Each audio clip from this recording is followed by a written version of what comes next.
is actually very, very strong. I really want to spend a little bit of time on this one. Okay, so this is kind of the mock-up presentation. This looks like this is a professional job right here. This is it on kind of a mock-up. And it's another kind of example. I'm going to go ahead and zoom in here so you can kind of see how it looks. Wonderful, wonderful. This is probably one of my favorites. So where to start? I'm going to start on all the good things because I think it's mostly a very strong piece. So notice this little hint, almost hiding things. It's almost making you want to view the piece. It's making you want to look at the little details. It's drawing you in. It says it's photography, fashion. So you can read it, photography, fashion, and it's very easy to read. Probably it's lower resolution how you're reading it right now, but it's just kind of a wonderful play. It's kind of being fun and creative. And just these simple little graphical elements like this plus sign, it kind of draws my eye up there, but it doesn't take me away from the main focal point either. It's just a little side item, something that's playful. And I kind of like this right alignment here and how it aligns with the box. Once again, they're kind of repeating the symbols and keeping it simple. And I think this is wonderful. And look at this left to right play with typography. So not only do you have it here, but you also have it here. So here you have Learn Fashion Photography. And you kind of go down to this area. So it's zigging over to the right and then it's zigging over to the left.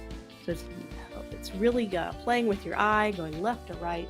And it's a really creative piece.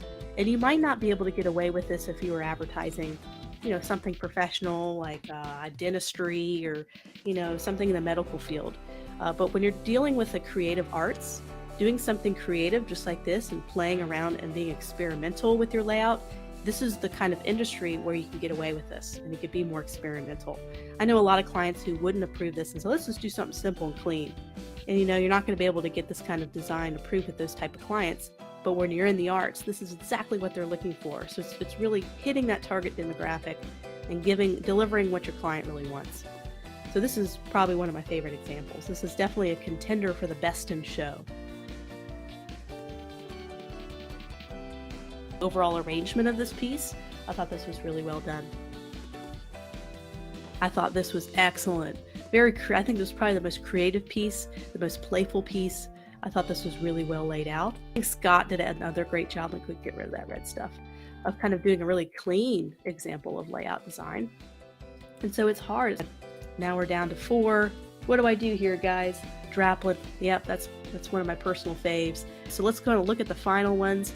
Here real quick, we have Jan's picture, very dynamic.